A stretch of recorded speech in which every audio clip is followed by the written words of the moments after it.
న్యాయవాద వృత్తి ఇది సమాజంలో ఎంతో గౌరవప్రదమైనటువంటి ఒక వృత్తి,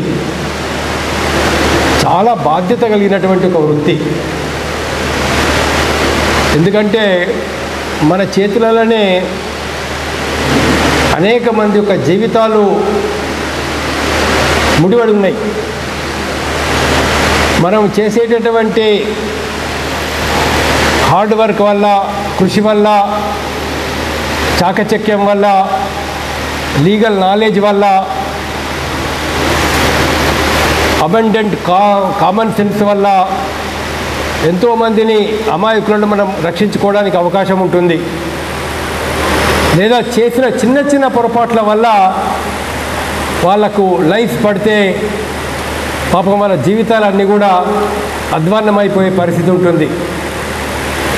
ఒక క్రిమినల్ కేసుల్లోనే కాదు, సివిల్ కేసుల్లో కూడా చాలామంది జీవితాలు మన చేతుల్లో ఉంటాయి. మామూలుగా పేపర్స్ అనుకుంటాం, మనం ఒక ఫైల్ అనుకుంటాం, కానీ ఆ ఫైల్ వెనకాల ఒక జీవితం ఉంటుంది. ఒక జీవితం కాదు, కొన్ని జీవితాలు ఉంటాయి.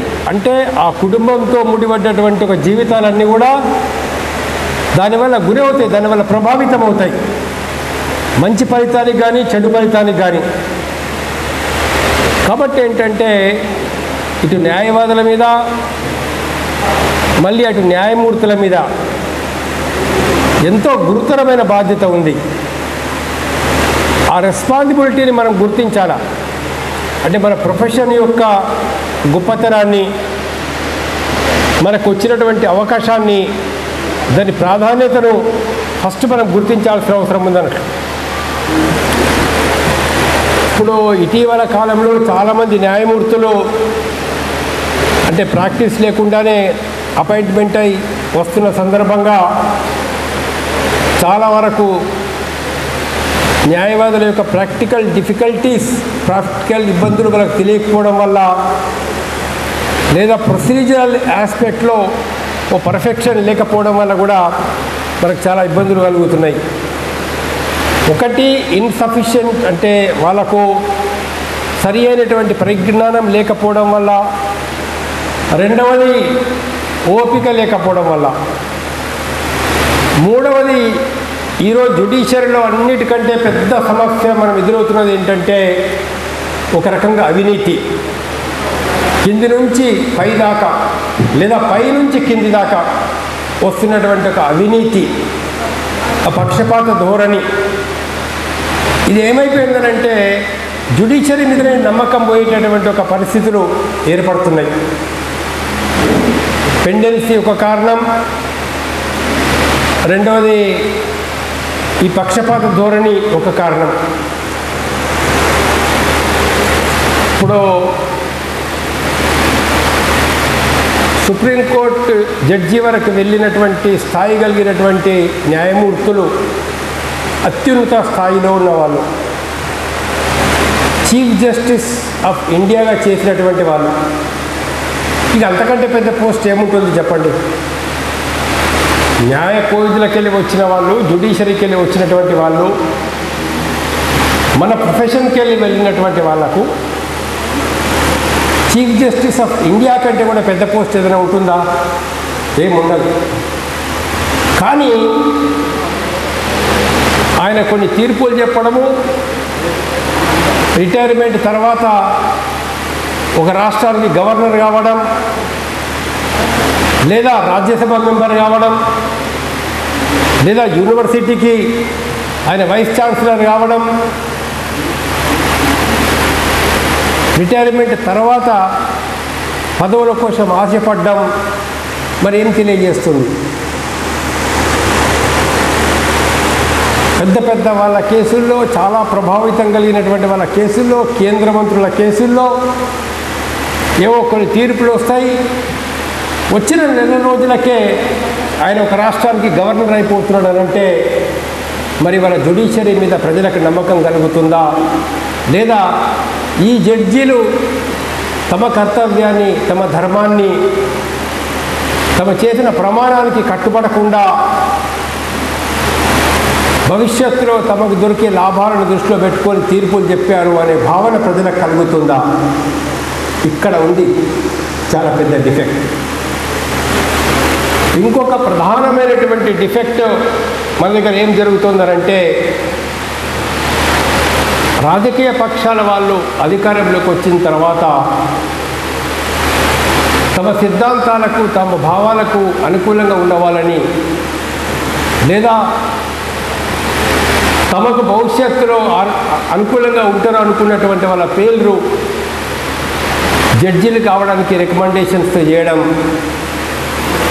అలాంటి రికమెండేషన్స్కు అనేక మంది చీఫ్ జస్టిస్లు ప్రభావితమై ఏమాత్రం న్యాయ పరిజ్ఞానము లేదా న్యాయవాదులుగా ఒక సీరియస్ ప్రాక్టీస్ లేనటువంటి వాళ్ళని లేదా సబ్జెక్టు మీద థరోనెస్ లేనటువంటి వాళ్ళ పేర్లు రికమెండ్ కావడం చూస్తూ ఉన్నాం మనం. మూడో కారణం ఏంటంటే, మనకు ప్రధానంగా న్యాయ వ్యవస్థలో ఒకప్పుడు ఉన్నటువంటి జడ్జీలు అద్భుతమైనటువంటి ప్రతిభను, నిజాయితీని, ధైర్య సాహసాలను ప్రదర్శించడం, ప్రధానమంత్రికి వ్యతిరేకంగా కూడా తీర్పులు చెప్పిన వాళ్ళు ఉన్నారు, ముఖ్యమంత్రులు కూడా జైల్లో పెట్టిన వాళ్ళు ఉన్నారు, వాళ్ళకు కూడా శిక్షలు వేసినటువంటి వాళ్ళు ఉన్నారు, హోమ్ మినిస్టర్కి వ్యతిరేకంగా కూడా తీర్పులు చెప్పినటువంటి వాళ్ళు ఉన్నారు. మరి ఎంతో అలాంటి న్యాయమూర్తుల్ని, అలాంటి వాళ్ళని ప్రోత్సహించే బదులు వాళ్ళ తమకు లొంగి ఉండే వాళ్ళని ప్రోత్సహించడం, తమకు అనుకూలంగా ఉంటారేమో అనుకున్నటువంటి వాళ్ళకి అవకాశాలు ఇవ్వడం అనేది ఒక దురదృష్టకరమైనటువంటి విషయం.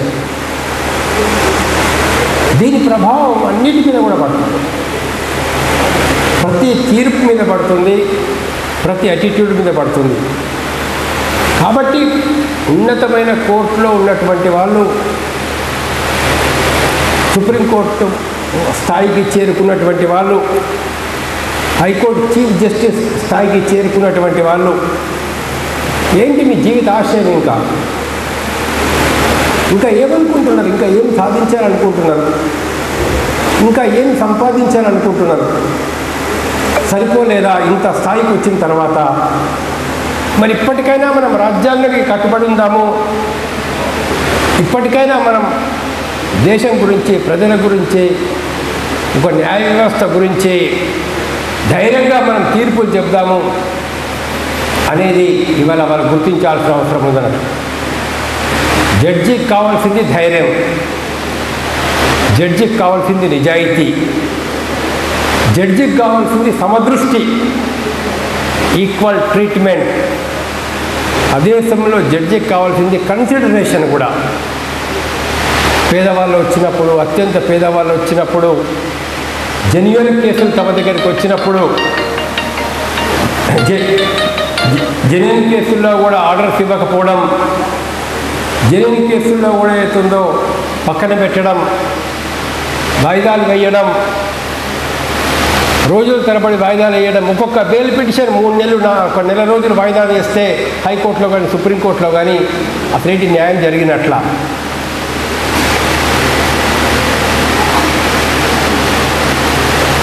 ఉపా లాంటి చట్టాల్లో సంవత్సరాల తరబడి ఎంతో ప్రజ్ఞావంతులు జైలు లోపల ఉంటున్నారు. పిహెచ్డి చేసే విద్యార్థులు, ప్రొఫెసర్స్, రచయితలు, కవులు, వయసు ఇప్పుడు స్టోన్ స్వామి దాదాపు 85 సంవత్సరాల వయసులో జైల్లో ఉండి ఆయన చనిపోవడం జరిగింది.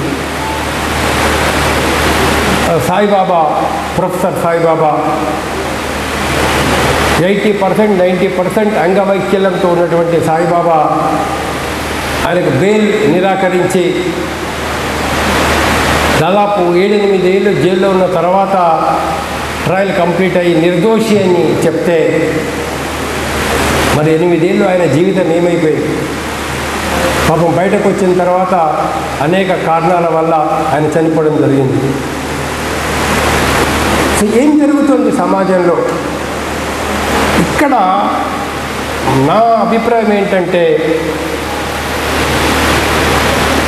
మన ఇలాంటి organisations, Indian association of lawyers లాంటి అసోసియేషన్స్, ఆర్గనైజేషన్స్, నాయకులు మనం ప్రజ్ఞ కలిగిన వాళ్ళుగా రియాక్ట్ కావాలి. మనం స్పందించాలా. సమాజంలో ఎవరైతే స్పందించాలో ఆ స్పందన కరువైతే దేశం ఏమైపోతుంది? మరి జడ్జి కరప్ట్ చేస్తున్నాడని మనకు తెలుస్తుంది. జడ్జి కరప్ట్ అనేది మనకు తెలిసిన తర్వాత కూడా బార్ అసోసియేషన్ రియాక్ట్ అవుతలేదంటే మరి ఏమన్నమాట? అంటే మనం కూడా ఆ కరప్షన్లో భాగమవుతున్నామా? ఇక్కడ యువతరం, యువ న్యాయవాదులు ముఖ్యంగా కర్తవ్యంతో ముందుకు రావాలని చెప్పేసి నేను కోరుతున్నాను. రెండవ విషయం అయితే ఉందో, చాలామంది యువకులు ఉన్నారు కాబట్టి, యంగ్స్టర్స్ ఉన్నారు, గర్ల్స్ కూడా ఉన్నారు, బాయ్స్ కూడా ఉన్నారు కాబట్టి ముఖ్యంగా వాళ్ళకు నేను చెప్పదలుచుకున్న విషయం ఏంటంటే, మీరు ఒక గొప్ప లక్ష్యం పెట్టుకోవాలా, చాలా గొప్ప లక్ష్యం పెట్టుకోవాలా. నేను చాలా గొప్ప లాయర్ అవుతా, నేను చాలా మందికి నా సర్వీసెస్ చేస్తాను, నేను లాలో పర్ఫెక్షన్ సంపాదిస్తాను, పట్టిన ప్రతి కేసు నేను విజయవంతం కావడానికి ప్రయత్నం చేస్తాను. ఆ పట్టుదల నీ లోపల ఉండాలి. ఫస్ట్ మీకు కావాల్సింది ఏతుందో యంగ్స్టర్స్కు నేను చెప్పదలుచుకునే విషయం ఏంటంటే, నీకు పట్టుదల. నేను జిల్లా జడ్జిగా నేను ఎన్నికవుతాను, నేను హైకోర్టు జడ్జి స్థాయికి వస్తాను, నేను లాలో రీసెంట్ కేసులా కూడా మొత్తం నా నోట్లో ఉండేటట్లు నేను అవన్నీ కూడా అనలైజ్ చెప్పగలను. ఆ టాలెంట్ నువ్వు డెవలప్ చేసుకోవాలా.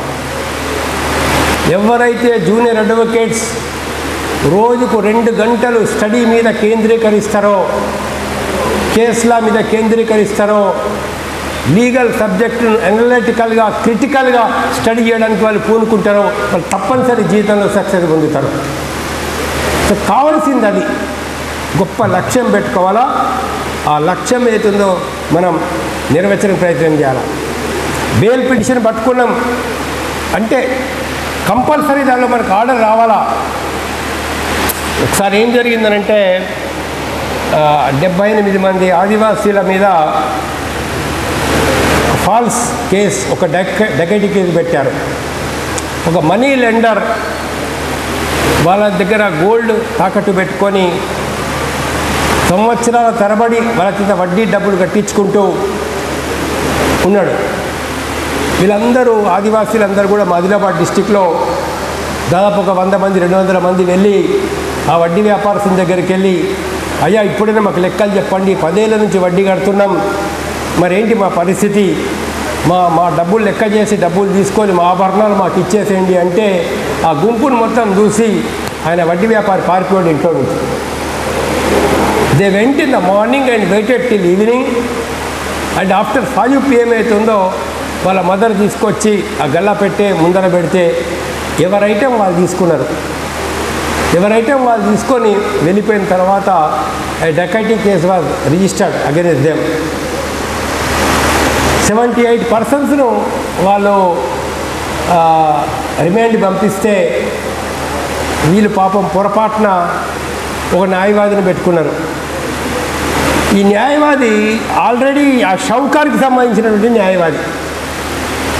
దాంతో ఆయన బెయిల్ పిటిషన్ డిస్మిస్ అయిపోయింది. 3 నెలలు జైల్లో ఉన్నారు. 3 నెలల తర్వాత నాకు జైలు నుంచి ఒక చిన్న లెటర్ వచ్చింది. అయ్యా మేము 78 మంది ఆదివాసులం జైల్లో ఉన్నాము, మరి మాకు ఏ గతి లేదు, మీరు పేదవాళ్ళ కోసం చేస్తున్నారని తెలిసింది, కొంచెం మా కోసం బెయిల్ పిటిషన్ వేయండి అని నాకు జైలు నుంచి లెటర్ రాశాను. అది తీసుకొని నేను ఆదిలాబాద్, మాది ఆసిఫాబాద్ అంటే దాదాపు 120 కిలోమీటర్స్ ఉంటుంది ఆదిలాబాద్ నుంచి. నేను అక్కడికి వెళ్ళి ఎఫ్ఐఆర్ కాపీ తీసుకొని రిమాండ్ రిపోర్ట్ తీసుకొని అవన్నీ డాక్యుమెంట్స్ అన్ని తీసుకొని వచ్చేసి బెయిల్ పిటిషన్ ఫైల్ చేశాం. బాగా స్టడీ చేసి గ్రౌండ్స్ బాగా రాసి ఫైల్ చేశాం. చేస్తే ఫస్ట్ అబ్జెక్షన్ ఏమొచ్చిందనంటే ఆల్రెడీ ఒక అడ్వకేట్ వేశాడు బెయిల్ పిటిషన్, అది డిస్మిస్ అయిపోయింది. మీరు ఆ అడ్వకేట్ నుంచి నో అబ్జెక్షన్ తీసుకోలేదు కాబట్టి మీ పిటిషన్ మేము ఎంటర్టైన్ చేయమన్నారు. సో నేను ఆ ఫైల్ తీసుకొని మొత్తం ఫైల్ అంతా చదివాను. చదివిన తర్వాత నాకు ఒక ఐడియా వచ్చింది. మేబీ కాల్డ్ ఆన్ బెంచ్ అని రాశాను. నెక్స్ట్ డే బెంచ్ మీదకి వచ్చింది. జడ్జి గారు అన్నారు, ఏంటయ్యా ఆల్రెడీ నువ్వు నో అబ్జెక్షన్ తీసుకోలేదు కదా ఇంకో అడ్వకేట్ నుంచి అన్నారు. నేను అన్నాను, he was not appointed by my clients అన్నాను. అదేంటి అన్నాడు. Yes my lord, he was not appointed by my clients. అదేంటి అట్లా చెప్తున్నారు అన్నారు. సార్ మా అడ్వకేట్ అయితే మేము నేరం చేశాము అని బెయిల్ పిటిషన్లో రాస్తాడా? ఒక పిటిషనర్ ఆల్రెడీ నేరం చేశాడని బెయిల్ పిటిషన్ అరే అట్లెట్లా ఉందన్నాడు. సార్ మీరు రికార్డ్ తెప్పించి చూడండి అన్నాను. ఆయన ఏంటంటే రికార్డ్ కాల్ ఫార్ చేసి సెక్షన్ నుంచి పాత బెయిల్ పిటిషన్ వచ్చింది చూశాడు, అడ్వకేట్ రాశాడు. Then I was permitted to argue the matter, I was permitted to file petition. మేము పిటిషన్ ఫైల్ చేసి ఆర్గ్యూ చేశాం. తీరా ఏమైపోయిందంటే బెయిల్ ఇచ్చే దశకు పబ్లిక్ ప్రాసిక్యూటర్ గారు లేచి నిలబడి బెయిల్ ఎట్లాగూ వస్తుందనే ఆలోచనతో సార్ ఒక్కొక్కళ్ళకు 10,000 షూరిటీ పెట్టండి డకైటీ కేసు అని అన్నాడు. నేను అన్నాను, సార్ రేపటికి వేయండి బెయిల్ పిటిషన్. అదేంటంటే నేను బెయిల్ ఆర్డర్ ఇస్తా అంటున్నాను కదా, బెయిల్ పిటిషన్ అలౌ చేస్తా అంటున్నాను కదా. లేదు సార్ మీరు రేపటికి వేయండి సార్ అని చెప్తాను. So the matter was posted to next date. ఆ రోజు రాత్రి 1 గంట వరకు 2 గంటల వరకు కేసులా సెర్చ్ చేశాం. మొత్తం చేసి poorest of the poor surety తెచ్చుకోగలడా, షూరిటీ తెచ్చుకోకుంటే ఏమవుతుంది, ఏం చేయాలా సుప్రీంకోర్టు హైకోర్టులో ఒక 4-5 మంచి కేసులాస్ అన్నీ కూడా రాత్రంతా వెతికి తయారు చేసుకొని నెక్స్ట్ డే బెంచ్ మీదకి వెళ్ళాను. కొంత ఆదివాసులను కూడా తీసుకొచ్చి వెనక నిలబెట్టాం. సార్ చూడండి సార్ వాళ్ళకు ఒంటి మీద గుడ్డలు లేవు, అలాంటి వాళ్ళకు ఒక్క గుంట భూమి కూడా లేదు వాళ్ళకు, అలాంటి వాళ్ళకు 10,000 షూరిటీ ఇమ్మంటే ఎక్కడికి వెళ్ళి ఇస్తారు వాళ్ళు అని, దిస్ ఈజ్ ద కేస్ లా అని చెప్పేసి ఆ సుప్రీంకోర్టు డెసిషన్స్ హైకోర్టు డెసిషన్స్ అన్నీ కూడా ముందు పెట్టాను. So judge was very much pleased and he granted bail to all 78 tribals on executing personal bond. Dacoity కేసులో పర్సనల్ బాండ్ మీద బెయిల్ ఇచ్చేశాను. So I felt very happy. ఒక 3-4 నెలల తర్వాత జస్ట్ మా ఇంటి ముందు నేను మా నాన్నగారు అది ఈ was a freedom fighter and teacher.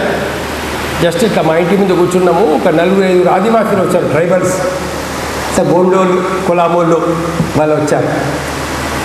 వచ్చి దండం పెడుతున్నారు. ఏందా అంటే, సార్ మీరు మాకు బెయిల్ పిటిషన్ వేశారు, మమ్మల్ని జైలుకి వెళ్ళి విడుదల చేయించారు అన్నారు. సరే అన్నాం. వాళ్ళు ఆ తేనె తీసుకొచ్చి తేనె బాటిల్లు పెట్టారు, సారా పలుకులు పెట్టారు. అండ్ ఒక్కొక్క వ్యక్తి ఆ బొడ్డులో నుంచి సంచి తీసి డబ్బులు గుమ్మరిస్తున్నారు ఆ టేబుల్ మీద.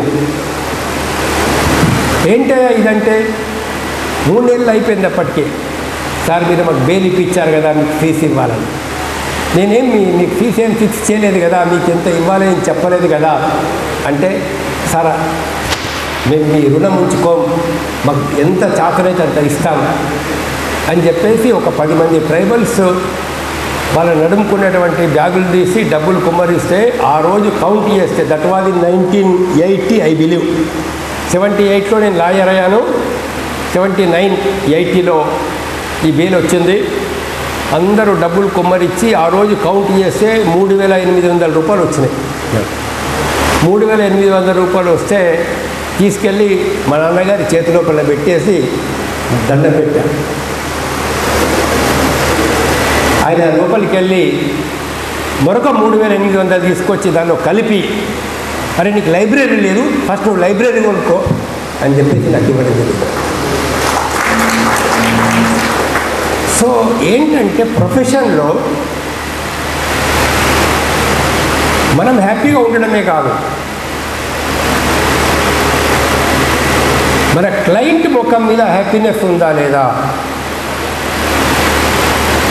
ఫస్ట్ నీకు ఒకటి ఏముండాలంటే నేను న్యాయంగా చేశాను అనే ఫీలింగ్ నీకు ఉండాలా. నేను న్యాయం చేశాను, నా క్లయింట్కు నేను న్యాయం చేశాను, న్యాయం చేస్తున్నాను అనే ఫీలింగ్ ఉండాలి. ఆ న్యాయం చేయడానికి నువ్వు ఎంత కష్టపడాలో నువ్వు అంత కష్టపడాలా. ఆ satisfaction is much more important in legal profession. ఒకసారి నేను అప్పుడే లాయర్ అయ్యాను, జస్ట్ 2-3 months అయింది నేను అడ్వకేట్గా కోర్టు వేసుకొని. కోర్టుకు వెళ్తున్నాను, వస్తున్నాను. ఓ చెట్టు కింద ఒక 70 ఏళ్ళ 60-65 ఏళ్ళ ముస్లిం స్త్రీ ఓ చెట్టు కింద నిలబడి ఉంది. 11 గంటలకు చూశాను, ఆమె అక్కడే ఉంది. లంచ్ టైంలో బయటకు వచ్చి చూశాను, ఆమె అక్కడే నిలబడి ఉన్నాను. మళ్ళీ కాసేపు అటు ఇటు అయిన తర్వాత చూస్తే still she was standing there. నేను ఆమె దగ్గరికి వెళ్ళి అడిగాను, ఏంటమ్మా ఇక్కడ ఉన్నావు అంటే, అయ్యా నా కొడుకు నువ్వు పోలీసు వాళ్ళు తీసుకొచ్చారు, మరి వాడికి రొట్టె తీసుకొచ్చాను నేను. సో ఏం పేరు అడిగాను. ఆ పేరు కనుక్కొని సెక్షన్కి వెళ్ళి కనుక్కుంటే వాడిని సైకిల్ దొంగతనం కేసులో రిమాండ్కి పంపించారు. ఈమె ఇక్కడ నిలబడి ఉంది, వెనకాల నుంచి వాళ్ళు జైలుకి తీసుకెళ్లారు అని తెలిసిన. బయటకు వచ్చి చెప్పాను, అమ్మ నీ కొడుకుని రిమాండ్కి పంపించారు, జైలుకి పంపించారంటే ఆమె ఏడవడం మొదలుపెట్టింది. అట్లా కాదు, ఎవరైనా లాయర్ని పెట్టుకొని నువ్వు బెయిల్ పిటిషన్ వేసుకోవాలా, విడుదలయ్యే అవకాశం ఉంటుందంటే నాకు ఎవరున్నారు సార్, ఎవరు లేరు. ఎవరన్నా పెట్టుకో అమ్మ లాయరు అని చెప్తే ఎవరు లేరు. సరే అని చెప్పేసి నేనే మెమో ఆఫ్ అపియరెన్స్ మీద ఆమె సంతకం తీసుకొని బెయిల్ పిటిషన్ తయారు చేశాను.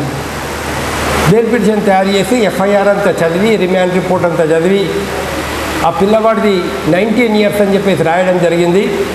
బట్ యాక్చువల్గా 17 years అబ్బాయికి. ఆ విషయం కూడా మేజిస్ట్రేట్ గారికి చెప్పి ఆ ఫ్యాక్ట్లో ఉన్నటువంటి డిఫెక్ట్స్, కేసులో ఉన్న డిఫెక్ట్స్ కొన్ని చూపించి ఒక 10 నిమిషాలు ఆర్గ్యుమెంట్ చేసిన తర్వాత జడ్జి గారు సంతోషపడి may be released on bail, shall be released on bail and executing a bond for 1,000 rupees with one surety అని రాశారు. నేను సంతోషంగా బయటకు వెళ్ళి ఆమెకు చెప్పాను, అమ్మ నీ కొడుకు బెయిల్ వచ్చింది, ఒక షూరిటీ కావాలా అని చెప్పాను. మళ్ళీ ఆమె స్టార్టెడ్ వీపింగ్ అన్నట్టు. సార్ ఇప్పుడు ఎక్కడికి వెళ్ళి తెచ్చేది నేను షూరిటీని, నాకు ఎవరున్నారు, ఎవరు లేరు. వాస్తవంగా చెప్తే ఏం చేయాలో నాకు కూడా అర్థం కాలే. నేను వచ్చి అప్పుడే కదా లాయర్ అయినా, కొత్తగా లాయర్ అయినా, 3 నెలలు 4 నెలలు అయింది నేను లాయర్ అయ్యి. ఆ క్రిమినల్ సెక్షన్కి వెళ్ళి ఇలా కూర్చున్నా నేను. ఏమైందయ్యా అని బెంచ్ క్లర్క్ అడిగాడు. ఏమయ్యా ఏం చెప్పాలా, ఆమె దగ్గర షూరిటీ లేదట, ఇప్పుడు ఏం చేస్తాం మనం అన్నా. బెంచ్ క్లర్క్ ఒక ఐడియా ఇచ్చాను నాకు. ఆయన ఏమన్నాడంటే, సార్ షూరిటీకి మీరు ఒక 15 రోజులు టైం అడగండి అన్నాడు. అరే ఈ ఐడియా నాకు తట్టలేదే.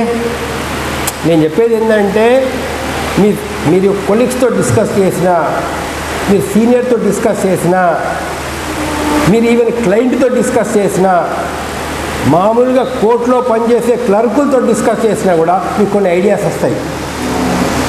సో బాగా మన కాంటాక్ట్ పెట్టుకోవడం, అందరితో ఫ్రెండ్లీగా ఉండడం చాలా అవసరం. ఆయన చెప్పాడు షూరిటీ టైం అడగండి అని. నేను వెంటనే ఒక పిటిషన్ రాసి ఇచ్చాను. పాప మేజిస్ట్రేట్ గారు దాదాపు ఆయనకు అప్పటికే 50-55 ఏళ్ళు ఉంటాయి, ఛాంబర్లో వెళ్ళిపోయారు. నా పిటిషన్ తీసుకొని ఆ బెంచ్ క్లర్క్ ఛాంబర్లోకి వెళ్ళగానే ఆయన మళ్ళీ కోట్ వేసుకొని గౌన్ వేసుకొని మళ్ళీ బెంచ్ మీదకి వచ్చారు. మళ్ళీ బెంచ్ మీదకి వచ్చిన తర్వాత ఏపీపీ గారు వెళ్ళిపోయారు. అప్పటికే నోటీస్ ఇచ్చావా ఏపీపీ కంటే ఇచ్చాను సార్ అన్నాను. ఇచ్చిన తర్వాత చూసి ఆయన నవ్వుకుంటూ 15 days time granted for producing sureties అని రాశారు. వెంటనే వచ్చేసి రిలీజ్ ఆర్డర్ తీసుకున్నాం. రిలీజ్ ఆర్డర్ తీసుకుంటే కోర్టు పక్కనే జైలు జస్ట్ కొద్ది దూరంలో ఉంటుంది, ఒక 500-600 అడుగుల దూరంలో ఉంటుందంట. బెంచ్ క్లర్క్ పాపం కోఆపరేషన్ చేశాడు, వెంటనే ఆర్డర్ తయారు చేసి కోర్టు అటెండర్కు ప్రాసెస్ సర్వర్కి ఇచ్చేసి రిలీజ్ ఆర్డర్ పంపించాం. తర్వాత రిలీజ్ ఆర్డర్ తీసుకొని లోపలికి వెళ్ళాడు. కరెక్ట్గా 5 నిమిషాలు తక్కువ 5 అవుతున్నది. 5 అయితే అది డోర్ క్లోజ్ అయిపోతుంది. వీళ్ళు లోపలికి వెళ్ళగానే ఆ జైలర్ కూడా ఏమనుకున్నాడేమో, వెంటనే ఎంట్రీ చేసుకొని ఆ పిల్లవాడిని రిలీజ్ చేశాడు. చూడండి, ఆ అమ్మాయి ఇట్లా చెట్టు కింద నిలబడి ఉంది కొద్ది దూరంలో. ఆ పిల్లవాడు జైలు గేట్ నుంచి బయటకు వచ్చాడు. తల్లిని చూసి తల్లి వైపు పరిగెత్తు, కొడుకుని చూసి తల్లి అక్కడి నుంచి వచ్చేసి అబ్బాయిని కౌగిలించుకొని ముద్దు పెట్టుకోండి. సో షీ వాజ్ వీపింగ్, అంటే హ్యాపీనెస్ ఒక రకంగా. మరి వాళ్ళు మనకు దండం పెడితే వాళ్ళు ఎంత ఫీజు ఇస్తే మనకు ఆ సాటిస్ఫాక్షన్ వస్తుంది, ఎంత ఫీజు వాళ్ళు మనకి ఇస్తే మనకు ఆ సాటిస్ఫాక్షన్ వస్తుంది, మనకు హ్యాపీనెస్ వస్తుంది. Still we are remembering their faces, ఆ హ్యాపీనెస్. సో లైఫ్ యొక్క purpose, one of the life purpose ఏంటంటే మీరు హ్యాపీగా ఉండడం. మీరు ఎప్పుడు హ్యాపీగా ఉండగలుగుతారంటే మీరు ఎప్పుడైతే వర్క్ను పర్ఫెక్ట్గా చేస్తారో, ఎప్పుడు వర్క్ను చాలా పర్ఫెక్ట్గా చేస్తారో, అప్ టు ది ఎంతవరకు చేయాలో అంతవరకు చేస్తారో, ఎప్పుడైతే ఆ వర్క్లో మనకు ఒక రిలీఫ్ వస్తుందో, ఒక సక్సెస్ వస్తుందో, అసలు సక్సెస్ వచ్చినా రాకపోయినా వర్క్ చేయడంలోనే నీకు ఆ సాటిస్ఫాక్షన్ ఉండాలి. I have done my work perfectly అనేటటువంటి ఒక కాన్ఫిడెన్స్. రెండో విషయంలో చాలా ఇష్యూస్ ఉన్నాయి మనం మాట్లాడుకోవడానికి. మనకేంటంటే మనకు ప్రధానంగా మీరు గుర్తుంచుకోవాల్సిన విషయం ఏంటంటే సివిల్లో కానీ క్రిమినల్లో కానీ కేసెస్ మన దగ్గరికి వచ్చినప్పుడు మొదటి నుంచి చివరి దాకా స్టడీ చేయాలి. ఫర్ ఎగ్జాంపుల్, ఒక క్రిమినల్ కేసు మీ దగ్గరికి వచ్చింది. క్రిమినల్ కేసులో ట్రయల్ జరపాలా, ఇన్సిడెంట్ సపోజ్ మార్నింగ్ 10 o'clock జరిగింది, స్టాబింగ్ జరిగింది, ఒక వ్యక్తిని 2-3 స్టాబ్ చేశారు. Complaint FIR next day morning 9 గంటలకు రిజిస్టర్ అయింది.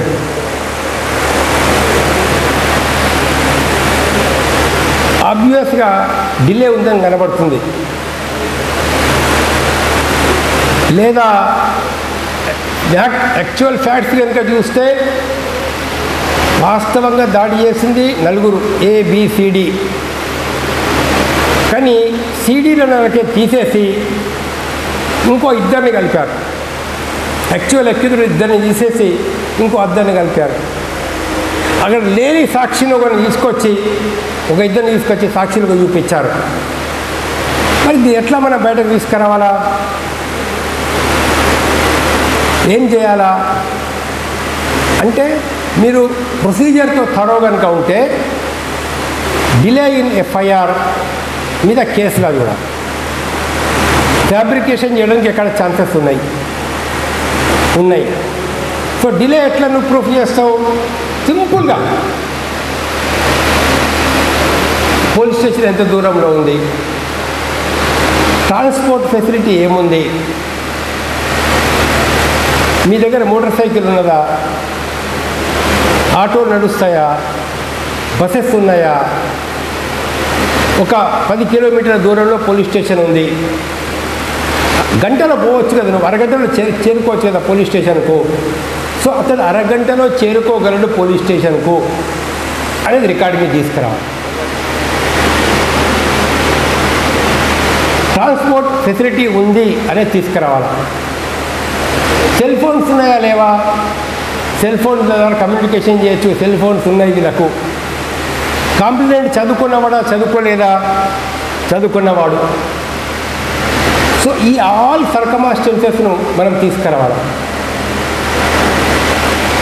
ఒక్కొక్కసారి కొన్ని సందర్భాలు ఏం జరుగుతుందంటే 302 కేసులో కానీ 307 కానీ 395లో కానీ రకరకాల కేసెస్లలో 397 కానీ ఐపీసీలో పాత ఐపీసీ సెక్షన్స్ వీళ్ళు కంప్లైంట్ ఇస్తారు. పోలీసు వాళ్ళు విలేజ్కి వస్తారు, డెడ్ బాడీ దగ్గర గార్డుని పెడతారు, ఒకరు ఇద్దరు పట్టుకుంటారు, స్టేషన్ తీసుకెళ్తారు. తర్వాత నెక్స్ట్ డే ఎఫ్ఐఆర్ ఇష్యూ చేస్తారు మార్నింగ్.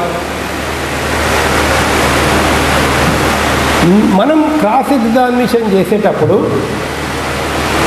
మనం గమనించాల్సిన విషయం ఏంటంటే ప్రాసిక్యూషన్ కేసులో ఉన్న లోపాలేంటి, డిఫెక్ట్ ఏంటి, ఈ డిఫెక్ట్ను మనం ఎట్లా రికార్డు మీద తీసుకొని రావాలా, ఏ విధంగా ఆ డిఫెక్ట్ని మనం రికార్డు మీద తీసుకొని రావాలా. డిలే జరిగిందనే చూపించాలి. వీడు ఇమ్మీడియట్గా రిపోర్ట్ ఇవ్వగలడు కానీ ఇవ్వలేదని చూపించాలా. మళ్ళీ ఇంకా క్రాస్ ఎగ్జామినేషన్ చేస్తూ డెడ్ బాడీ ఎక్కడుంది, డెడ్ బాడీ దగ్గర ఎవరున్నారు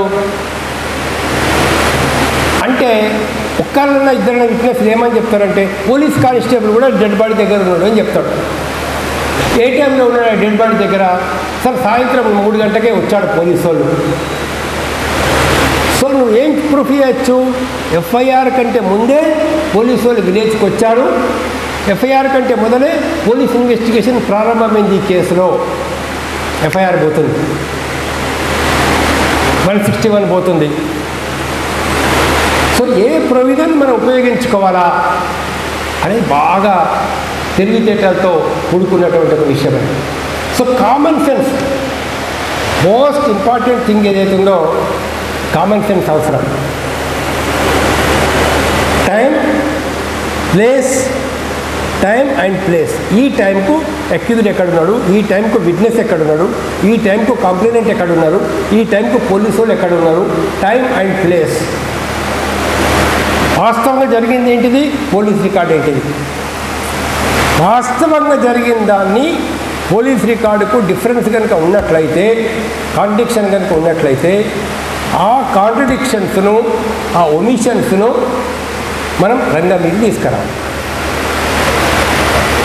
అది చాలా ఇంపార్టెంట్. ఒమిషన్స్ ఎట్లా మార్క్ చేయించుకోవాలా, కాంట్రడిక్షన్స్ ఎట్లా మార్క్ చేయించుకోవాలా, దేన్ని ఒమిషన్ అంటారు, ఏది కాంట్రడిక్షన్ అంటారు అంటే స్టేట్మెంట్లో ఒక రకంగా చెప్పి కోర్టులో మరో రకంగా చెప్తే అది కాంట్రడిక్షన్ అవుతుంది.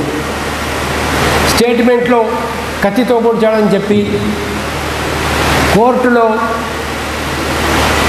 కర్రతో కొట్టాడని చెప్తే అది కాంట్రడిక్షన్ కింద నువ్వు మార్క్ చేసుకో. లేదు అసలు స్టేట్మెంట్లో ఎక్కడ కూడా వీడు కత్తితో పొడిచాడనే మాటనే లేదు. ఫర్ ఎగ్జాంపుల్ A2 కత్తితో పొడిచాడని లేనే లేదు స్టేట్మెంట్లో, కానీ కోర్టులో వచ్చి చెప్తున్నాడు. సో ఇది ఒమిషన్. అప్పుడు ఏంటంటే మొత్తం స్టేట్మెంట్ అంతా కూడా మనం మార్క్ చేయించుకోవాల్సి ఉంటుంది.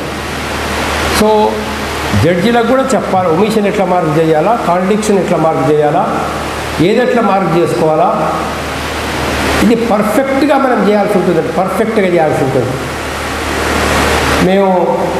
మాకు చల్లా నరసింహారెడ్డి గారు సీనియర్ అడ్వకేట్, చాలా కేసులు మేము ఆయనతో పాటు కలిసి చేసినాం. ఆదిలాబాద్లో జరిగే సెషన్స్ ట్రయల్స్లో దాదాపు ప్రతి సంవత్సరం ఆయన 2-3 కేసులు చేయడానికి వచ్చేవాడు. అసలు ఎంత పర్ఫెక్ట్గా చేసేవాడు అంటే అసలు నేను మాటల్లో మీకు చెప్పలేదు, అంత పర్ఫెక్ట్గా చేసేవాడు. మేము అప్పుడే కొత్తగా లాయర్స్ అయినాం కదా, 1 year 2 years నాకు స్టాండింగ్. అది కూడా ఆయనతో ఎట్లా జస్ట్ క్యాజువల్గా పరిచయం అయింది. ఒక కేసులో నేను కూడా ఒక ముద్దాయిల తరఫున, ఆయన కూడా కొంతమంది ముద్దాయిల తరఫున ఉన్నాడు. అది వరకు పెద్ద పరిచయం లేదు మాకు. ఒకరోజు బార్లో కూర్చోండి తన క్లయింట్స్కి పిలిచి ఏమని చెప్తారంటే, నాకు కొద్దిగా అల్సర్ ఉందయ్యా, కొద్దిగా పెరుగన్నం ఎక్కడైనా దొరుకుతుందా చూడండి, కారం లేకుండా ఫుడ్ దొరుకుతుందా చూడండి అన్నాడు. నేను చొరవ తీసుకొని వెంటనే ఆయన దగ్గరికి వెళ్ళి, సార్ ఇది ఆదిలాబాదు, ఇక్కడ కారం లేకుండా మీకు ఏ హోటల్లో ఫుడ్ దొరకదు, మీరు ఏమనుకోకండి, మా ఇల్లు పక్కనే ఉంటుంది, దగ్గరే, మీరు రండి, మీకు అక్కడ భోజనం ఏర్పాటు చేస్తామంటే మొదట్లో సంకోచించాడు. నేను బలవంతం చేసి ఆయన మా ఇంటికి తీసుకెళ్ళి పెరుగు అన్నము కారం లేకుండా కొద్దిగా భోజనం ఏర్పాటు చేశాను. He felt very happy. సాయంత్రం నన్ను ఇంటికి పిలుచుకొని, అప్పటికే నేను జూనియర్ అడ్వకేట్ అయ్యి 1 year అయింది అంతే, అని ఆ లాడ్జింగ్కి రమ్మని చెప్పేస్తే 1 గంట సేపు నాకు ఎలా క్రాస్ ఎగ్జామినేషన్ చేయాలని చెప్పాడు. క్రిమినల్ లాలో ఉన్న బేసిక్స్ చాలా చెప్పాడు. సో జూనియర్స్ ఏం చేయాలంటే సీనియర్స్ తోటి చాలా గౌరవంగా, చాలా ప్రేమగా ఉండాలి. చాలామంది తెలుసు, చాలామంది సీనియర్స్ టైం లేదు, జూనియర్స్కు చెప్పడానికి వాళ్ళకు అంత వీలు కాదు, అయినా జూనియర్స్ సీనియర్స్ని ఫాలో కావాలి, బాగా జాగ్రత్తగా ఫాలో కావాలి. ఏ ప్రశ్న అడుగుతున్నాడు, ఏ ప్రశ్న అడగడం లేదు. ఒక కేసు తీసుకున్నారంటే మీరు, ఎనీ క్రిమినల్ కేసు తీసుకున్నారంటే మీరు ఇంటి దగ్గర కూర్చోండి మొత్తం ప్రశ్నావళి తయారు చేయాలి. ఈ ప్రశ్నావళి మీరు పెట్టుకొని కూర్చోవాలి కోర్టులో. సీనియర్ అందరూ ఏ ప్రశ్న అడుగుతున్నాడు, ఏ ప్రశ్న అడగడం లేదు, ఎందుకు అడగడం లేదు, ఎందుకు ఈ ప్రశ్న అడగడం లేదు అనేది మీరు ఆలోచించాలి. ఒకసారి ఏమైందంటే ఒక క్రిమినల్ కేసు, డకైటీ కేసు, నేను మా సీనియర్ అడ్వకేట్ జలాలుద్దీన్ గారని మంచి ఫేమస్ అడ్వకేటే, మంచి అడ్వకేట్ ఆయన కూడా, ఆయన నేను ఇద్దరం కూడా, ఆయననేమో A1 A2 కొన్నాడు, నేను బహుశా A3 A4కు అపియర్ అవుతున్నాను. మేము కేసు డిఫెండ్ చేస్తున్నాం. చేస్తే ఆ డకైటీ కేసులో రాత్రిపూట జరిగింది. మొత్తం రికార్డు అంతా చూస్తే రికార్డులో ఎక్కడ కూడా సోర్స్ ఆఫ్ లైట్ లేదు. అంటే లైట్ ఉన్నది కానీ, ట్యూబ్ లైట్ అని కానీ, ఇంకోటి లైట్ కానీ, ఇంకో లైట్ కానీ ఎక్కడ మెన్షన్ లేదు. సీన్ ఆఫ్ అఫెన్స్ మ్యాప్లో కూడా ఎక్కడ లైట్ గురించి ప్రస్తావన లేదు. ఛార్జ్షీట్లో ఎక్కడా లేదు. డేట్ మేము వెరిఫై చూస్తే అమావాస్య వస్తున్నది. అంటే చిమ్మ చీకటి ఉండేటటువంటి సమయంలో రాత్రి 11-11:30 టైంలో అఫెన్స్ జరిగింది. ఐ విట్నెస్లు ఏమని చెప్తున్నాడు, ఒక ఐ విట్నెస్ ఉన్నాడు, వాడు వచ్చి నేను చూశాను ఈ అక్యూజ్డ్ బాంబులు వేయంగా, నేను చూశాను ఈ అక్యూజ్డ్ ఏతుందో వాడిని గుడ్డలతో నరకంగా పొడవంగా అని చెప్తున్నాడు. మరి ఏం చేయాలా? సరే క్రాస్ ఎగ్జామినేషన్ చేస్తున్నాం. మరి మా సీనియర్ ఏమైందో ఏమో తెలియదు కానీ ఆయన కొద్దిగా బీపీ పెరిగిపోయింది. బీపీ పెరిగి ఆ విట్నెస్తో మాట్లాడుతూ అని అర్ధరాత్రి 11 గంటలు చిమ్మ చీకటి ఎట్లా చూసినావు రా అన్నాడు. వాడు వెంటనే చనిపోయినాడు పెద్ద షౌకారి, పెద్ద బంగ్లా ఉంది వాడికి, పైన 2 లైట్లు ఉన్నాయి, వాడి దగ్గర జనరేటర్ ఉన్నది, వాళ్ళ ఇంట్లో పెద్ద లైట్లు ఉన్నాయి, అక్కడే స్తంభం ఉన్నది, ఎలక్ట్రిక్ స్తంభం, దానికి కూడా లైట్ ఉంది, ఆ లైట్లో చూస్తాను. చూడండి ఎంత నష్టం జరిగింది మాకు ఆ కేసులో. ఛార్జ్షీట్లో ఎక్కడా లైట్ ప్రస్తావన లేదు. ఏ సాక్షి స్టేట్మెంట్లో లైట్ ప్రస్తావన లేదు. సీన్ ఆఫ్ అఫెన్స్లో లైట్ ప్రస్తావన లేదు. మరి ఏం చేయాలి న్యాయవాది?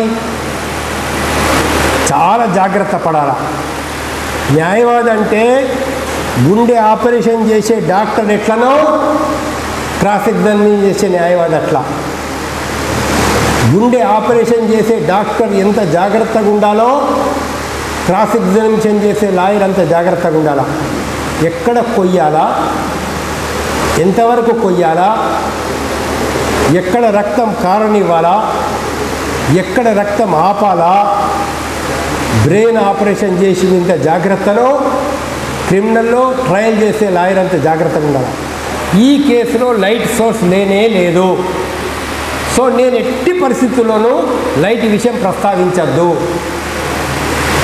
జస్ట్ లాయర్ గమ్మున కూర్చుంటే ఎక్కిదులు విడుదలవుతారు. లాయర్ నోరు మూసుకొని కూర్చుంటే, అడ్వకేట్ నోరు మూసుకొని కూర్చుంటే ఒక్కటే ఆర్గ్యుమెంట్ సింపుల్. ఆ రోజు అమావాస్య, చిమ్మ చీకటి, చూసా అని చెప్పడానికి ఆస్కారం లేదు. There is no source of light, చాలు. కానీ మనమేం చేసినాం పొరపాటున, మనమే క్రాస్ ఎగ్జామినేషన్ చేసి విట్నెస్ చేత ఆ బంగ్లాకు పైన లైట్లు ఉన్నాయి, 2 లైట్లు ఉన్నాయని చెప్పించాం. సో ఎవరిది తప్పు ఇక్కడ? చాలా చాలా చాలా మనం జాగ్రత్తగా ఉండాల్సిన అవసరం ఉందండి. సివిల్ కేసుల్లో కూడా ప్రధానంగా ఏంటంటే మనం గమనించాల్సిన విషయం కలెక్షన్ ఆఫ్ డాక్యుమెంట్స్. మేము వరంగల్లో ఒక పెద్ద ఆయన 20 ఎకరాల ప్రభుత్వ భూమిని అక్కుపై ఇచ్చాడు. 20 acres ఆఫ్ ల్యాండ్. అది పాల సముద్రం, హన్మకొండ వరంగల్ మధ్యలో ఉంటుంది. అది ఎంతో విలువైన భూమి. ఆ రోజుల్లోనే 1950లో అక్కుపై చేశాడు. 1950లో అక్కుపై చేశాడు. అదేమైందంటే 120 ఎకరాల భూమిలో 100 acresకు 20 acresకు మధ్య రోడ్డు పడింది. 20 ఎకరాలు పక్కన ఉన్నది. ఈయన మున్సిపల్ చైర్మన్, అప్పుడు మున్సిపల్ చైర్మన్ కాబట్టి అన్ని రికార్డు తెలుసు ఆయనకు. ఈ 20 ఎకరాల భూమిని పక్కన ఉండే ఒక రామయ్యకు పక్క సర్వే నెంబర్ 48 రామయ్యది సర్వే నెంబర్, ఇది 47 సర్వే నెంబర్. 47 రామయ్య ఇతనికి అమ్మినట్లు, ఇతని భార్యకు అమ్మినట్లు, ఇతని బహుమతికి అమ్మినట్లు వరుసగా సేల్ డీడ్స్ తయారు చేయించాడు. 50లో ఒకటి, 52 ఒకటి, 55 ఒకటి, 57లో 1957లో ఒకటి, రకరకాల సేల్ డీడ్స్ మొత్తం తయారు చేయించేసి రికార్డులో పెట్టాడు. వస్తలేదా?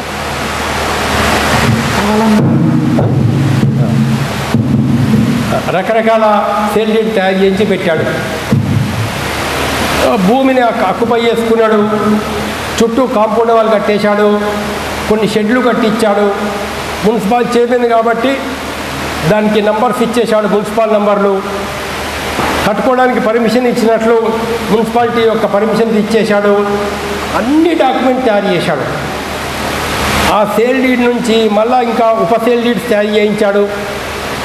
సో 20 ఎకరాల భూమి ఆ రోజుల్లో కొన్ని కోట్ల రూపాయలు, ఇవాళ అయితే కొన్ని వేల కోట్లు ఉంటుంది, అక్కుపై చేసేసాడు. అదేమైందంటే మొత్తం స్టోరీ చెప్తే కొంచెం టైం పడుతుంది కానీ చాలా ఇంట్రెస్టింగ్ ఉంటుంది, వినండి. 20 ఎకరాలు ఆక్రమించుకున్నాడు, బాగానే ఉంది. పక్కన ఒక 1/2 ఎకరంలో అక్కడ ఉండే పేదవాళ్ళు ఒక 15-20 గుడిసెలు వేసుకొని ఉన్నారు. ఆశకు మనిషికి ఒక అంతు ఉండాలి కదా, చాలు అని అనుకోవాలి కదా. ఇప్పుడు 2 బిర్యానీలు తిన్నాడు, చాలు అనుకోవాలి కదా, సరిపోయింది అనుకోవాలి కదా. కానీ ఎక్కడ చెడిపోతుంది అంటే మనిషి జీవితం, నాకు చాలు అని అనుకోడు, అక్కడ చెడిపోతుంది. ఇది చాలు అనుకుంటే నువ్వు అక్రమంగా సంపాదించినా సక్రమంగా సంపాదించినా 1 కోటి రూపాయలు సంపాదించినవయ్యా, ఇది చాలు నాకు అనుకుంటే నీ లైఫ్ సేఫ్. ఇంకా నాకు చాలలేదు అనుకుంటే ప్రాబ్లమే. ఇక్కడ ఏమొచ్చిందంటే ఆ ఎకరం భూమి కూడా చివరకు మిగిలిన కొద్ది భూమి, ఒక 1/2 ఎకరం భూమి, దాని మీద ఆయన కన్ను పడ్డది. పోయి ఆ గుడిసెలలో మీరు వెళ్ళిపోండి, ఇది నా భూమి అని చెప్తాడు. అయ్యా మేము 50 ఏళ్ళ నుంచి ఉంటున్నాం ఇక్కడ, వెళ్ళిపోమంటే ఎట్లా వెళ్ళిపోతాం మేము అని వాళ్ళు, లేదు ఇది నా భూమి మీరు వెళ్ళిపోండి అన్నాడు. అని ఏది ఆ బుల్డోజరు ట్రాక్టర్సు అవన్నీ తీసుకొచ్చేసి గుడిసెలని కూలగొట్టేస్తుంటే ఒక 80 ఏళ్ళ ముసలి అన్నది గుడిసె మొత్తం కూలగొట్టేశాడు. కూలగొట్టేస్తే ఏమైపోయింది, అక్కడ గుడిసె కూలగొట్టేసిన తర్వాత ఆ ముసలోడికి కోపం వచ్చేసినట్లున్నది. పోయి 2 సారా పాకెట్ల దాకా వచ్చాడు. వచ్చి గట్టిగా అరవడం మొదలుపెట్టాడు. ఏమని, అసలు ఈ భూమి విడిది కానే కాదు, ఈ భూమి గవర్నమెంట్ భూమి, నాకు తెలుసు. రోడేక మొదలు ఇది అది ఒకటే భూమి, వీడు రోడేసి ఆక్రమించాడు ఈ భూమిని అని అరవడం మొదలుపెట్టాడు. మనమల వచ్చేసి తాతానికి తెలుసా అంటే, అవును నాకు బాగా తెలుసు, వీడు ఆక్రమించాడు భూమిని.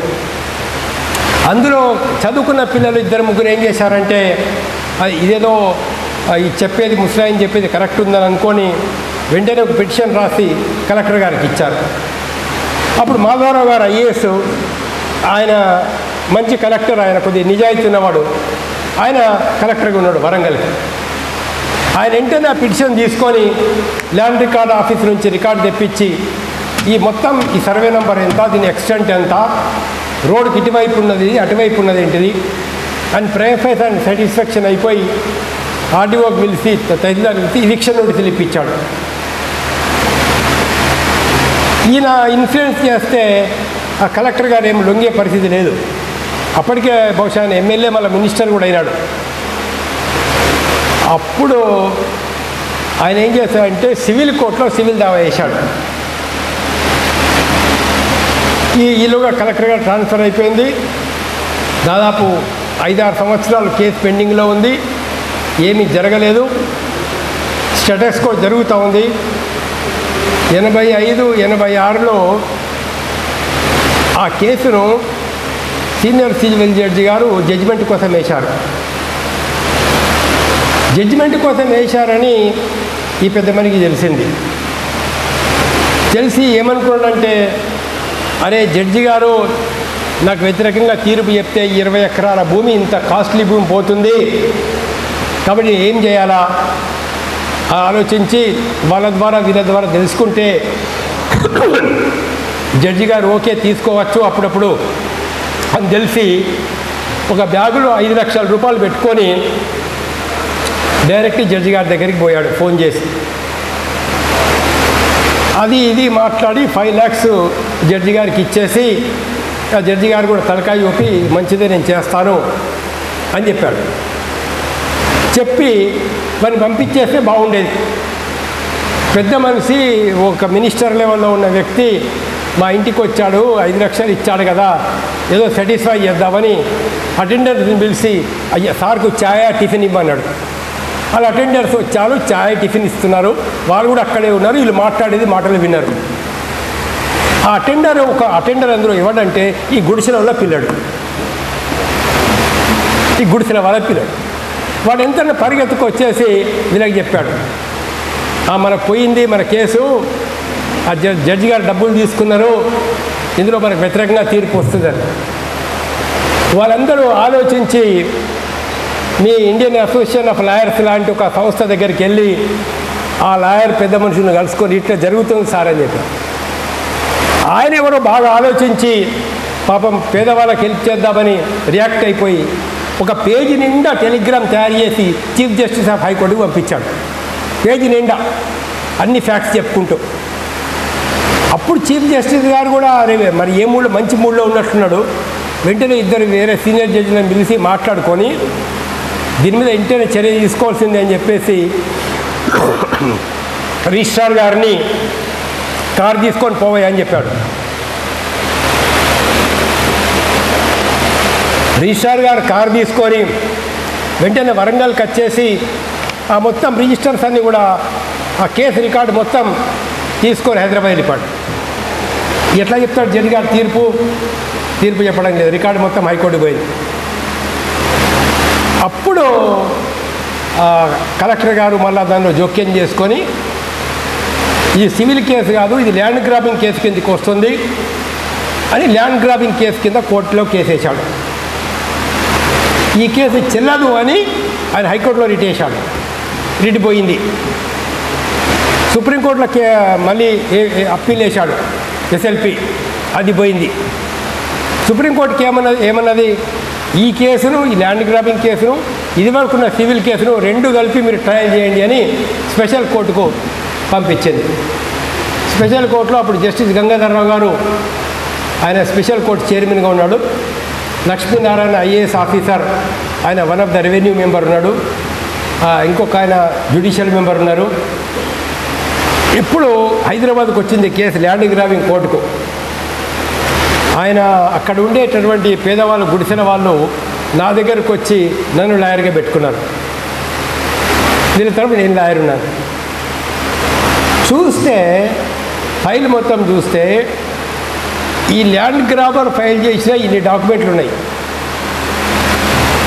గవర్నమెంట్ నుంచి ఏమైనా డాక్యుమెంట్లు ఉన్నాయి అంటే ఒక్క డాక్యుమెంట్ కూడా లేదు. నేను వెంటనే జీపీ గారితో మాట్లాడి, పాప ఆయన కూడా బాగా మంచి హానెస్టే ఉండే, జీపీ గారితో మాట్లాడి సార్ ఇట్లా ఉంది పరిస్థితి, ఏం చేద్దామంటే I will speak with the collector, you go to Warangal and see that all documents, necessary documents are received అన్నాడు. సరే మీరు చెప్పండి కలెక్టర్ గారి కంటే ఆయన ఫోన్ చేసి చెప్పాడు, లెటర్ కూడా ఇచ్చాడు. వెంటనే వరంగల్కి పోయి కలెక్టర్ గారితో మాట్లాడితే ఆయన కోఆపరేషన్ ఇచ్చాడు. టోటల్ 1942 నుంచి ఉన్నటువంటి ల్యాండ్ రికార్డ్స్ మొత్తం సర్చ్ చేసి తీసుకొచ్చాం. టోటల్ సర్వే నెంబర్ ఎక్స్టెంట్ ఎంత, పక్క సర్వే నెంబర్లు ఎంత, రోడ్డు పోయినప్పుడు అటు సైడ్కి ఎంత, ఇటు సైడ్కి ఎంత, ఏం జరిగింది, టోటల్ రికార్డ్ అంతా తయారు చేసుకోవచ్చు. రోడ్ ఎట్లా ఫార్మేషన్ చేశారు, రోడ్ ఫార్మేషన్కు ఎట్లా ప్రపోజల్స్ పోయినాయి. సో కలెక్షన్ ఆఫ్ రికార్డ్స్ మీరు థరో ఎగ్జామినేషన్ చేసి సివిల్ కేసెస్లలో అన్నిటికంటే ఇంపార్టెంట్ విషయం ఏంటంటే collection of old documents and collection of all important documents. That is much more important. అది వచ్చింది రికార్డు వచ్చిన తర్వాత ట్రయల్ బిగిన్ అయిపోయింది. ట్రయల్ బిగిన్ అయిన తర్వాత ఒకటి నిమిషం, అందులో ఈ రామయ్య అనేవాడు అమ్మాడు అని వాళ్ళు చెప్తా ఉన్నారు. అసలు మేము ఎంక్వైరీ చేస్తే అసలు రామయ్య అనే మనిషే లేడు అక్కడ. ఆయన ఎప్పుడూ చచ్చిపోయాడు, 1950 కంటే ముందే చచ్చిపోయాడు. కానీ అన్ని ఫోర్జరీ సిగ్నేచర్స్ పెట్టి సేల్ డీడ్స్ తయారు చేశారు. ఇది ఫోర్జరీ ఎట్లా ప్రూవ్ చేయాలా ఏంటి అంటే ప్రతి సిగ్నేచర్ను జాగ్రత్తగా పరిశీలిస్తూ పోయాను నేను. సిగ్నేచర్ కొంచెం డిఫరెంట్ ఉంది కొన్ని చోట్లల్లా. ఇంకో గమ్మత్తైన విషయం ఏంటంటే 4 సేల్ డీడ్ల మీదనేమో థంబ్ ఇంప్రెషన్ వచ్చింది, 4 సేల్ డీడ్ల మీదనేమో సిగ్నేచర్ వచ్చింది. సో నెక్స్ట్ డే కోర్టుకి వెళ్ళి నేను ఆర్గ్యుమెంట్ చెప్తూ అదే చెప్పాను, సార్ చూడండి sir, all fabricated documents, 4 signature ఉంది, 4 థంబ్ ఇంప్రెషన్ ఉన్నది, so they cannot be believed అన్నాడు. అప్పుడు పాపం అపోజిషన్ లాయర్గా వీరభద్రరావు గారు ఉండి చాలా తెలివైన వాడు, చాలా ఇంటెలిజెంట్ ఆయన కూడా. ఆయన మాట్లాడుతూ ఆయన ఏమనంటే చంద్రకుమార్ గారు చెప్తా ఉన్నారు ఇదంతా ఫ్యాబ్రికేటెడ్ అని. అట్లా కాదు సార్, పాపం మా రామయ్యకు పెరాలిసిస్ వచ్చింది కాబట్టి ఫస్ట్ 4 దాంట్లో సిగ్నేచర్ చేసినాడు, తర్వాత పెరాలిసిస్ వచ్చింది కాబట్టి థంబ్ ఇంప్రెషన్ పెట్టాడు అన్నాడు. నేను వెంటనే మొత్తం డాక్యుమెంట్లన్నీ తీసి చూశాను. సార్ 52లో సిగ్నేచర్ ఉంటుంది, 54లో థంబ్ ఇంప్రెషన్ ఉంటుంది, 56లో సిగ్నేచర్ ఉంటుంది, 58లో థంబ్ ఇంప్రెషన్ వస్తుంది. ఇదేం పెరాలిసిస్ సార్, 1 సంవత్సరం పెరాలిసిస్ ఉంటుంది, 6 నెలల తర్వాత పెరాలిసిస్ ఉండదు, చూడండి సార్ డేట్లు అని మొత్తం ఆర్గ్యుమెంట్ అంతా జాగ్రత్తగా చెప్పేవారు. సో అట్లా ఏంటంటే ఒక గమ్మత్తు అయినటువంటి ఆ కేసులో మేము ఇంకొక చిన్న ఎక్స్పెరిమెంట్ కూడా చేశాం. ఒక చిన్న ఎక్స్పెరిమెంట్ ఏం చేశారంటే రామయ్య చనిపోయాడు, రామయ్య సిగ్నేచర్లో ఇవి అని చెప్పడానికి ఒక సాక్ష్యం తీసుకొచ్చారు. వాడు నాకు రామయ్య బాగా ఫ్రెండు, ఆయన మా ఇంటికి వచ్చేవాడు, నేను ఆ ఇంటికి పోయేవాడు, ఆయనకు చాలా క్లోజ్ కాబట్టి ఎప్పుడు ఆయన సేల్ డీడ్ తయారు చేసినా వచ్చి నన్ను సాక్షిగా ఉండేవాడిని వాడాడు, నేను సాక్షిగా ఉండేవాడిని, ఇవన్నీ రామయ్య సంతకాలే, రామయ్య థంబ్ ఇంప్రెషన్సే అని చెప్తున్నాడు సాక్షి. నేను మా క్లయింట్స్ని అడిగాను బాగా జాగ్రత్తగా, వీడెవడయ్యా రామయ్య ఎవరంటే, సార్ వీడికి రామయ్యకి ఏం సంబంధమే లేదు, అసలు వీడెప్పుడు రామయ్యని చూడలేదు, వీడు పుట్టకపోతే రామయ్య చచ్చిపోయినట్టున్నాడు అని వాళ్ళు చెప్పారు. కరెక్టేనంటే కరెక్టే అని చెప్పారు. ఏం చేద్దాం అనే ఆలోచన వచ్చిందని వచ్చి ఏం చేశామంటే ఒక మనిషిని పిలిపించాం, వాళ్ళ ఊరి మనిషిని, పక్క విలేజ్. ఆయనతో ఒక ఫోటో తీసుకొచ్చాం. ఫోటో తీసుకొచ్చి ట్రాఫిక్ కన్ఫ్యూజన్ చేస్తూ, నీకు రామయ్య బాగా క్లోజా? తెలుసు. బాగా ఫ్రెండ్. మీ ఇంటికి వచ్చేవాడు. సరే, ఒక ఫోటో చూపి, ఈ ఫోటో రామయ్యదేనా? కన్ఫ్యూజ్ పడిపోయాడు. ఎందుకంటే వాడు ఎప్పుడు రామయ్యని చూడలే కదా. ఈ ఫోటో రామయ్యదేనా అని అడిగాడు. ఇబ్బంది పడుతున్నాడు. జడ్జి గారు చెప్పవయ్యా, అవునా కదా చెప్పవయ్యా అన్నాడు. సార్ ఈ ఫోటో రామయ్యదే అన్నాడు. మళ్ళీ ఒక్కడే నిమిషంలో అటు ఇటు చూసి, లేదు సార్ ఇది రామయ్య ఫోటో కాదన్నాడు. సార్ 2 ఆన్సర్స్ రాయండి సార్ మీ ఎవిడెన్స్లో అని రిక్వెస్ట్ చేశాం. రామయ్య లావుగా ఉంటాడా సన్నగా ఉంటాడా అన్నాడు. కన్ఫ్యూజ్ పడిపోయాడు. రామయ్య కొద్దిగా లావుగా ఉంటాడు, చాలా స్టౌట్గా ఉంటాడని చెప్పి. పొట్టిగా ఉంటాడా పొడవుగా ఉంటాడని. సార్ వాడు కొద్దిగా పొట్టిగా ఉంటాడని. వెంటనే జడ్జి గారి పర్మిషన్ తీసుకొని ఆ మనిషిని లోపలికి పిలిపించాం. 5.5 అడుగుల ఎత్తు, మంచిగా ఉంటాడు, సన్నగా బక్కా ఉంటాడు. చూపించి ఈ ఫోటో ఈ మనిషిదేనా కాదా? అంతకుముందు ఏం చెప్పాడు? రామయ్య చచ్చిపోయాడని చెప్పాడు కదా వీడు. ఫోటో చూపించి ఈ ఫోటో ఈ మనిషి ఒకటేనా కాదా చెప్పు అన్నా. అట్లా ఏంటంటే వాడు ఫాల్స్ విట్నెస్ అని, దొంగ సాక్షి అని మనం రుజువు చేయడం అనేది జరిగింది. ఒక కేసులో 302 కేసు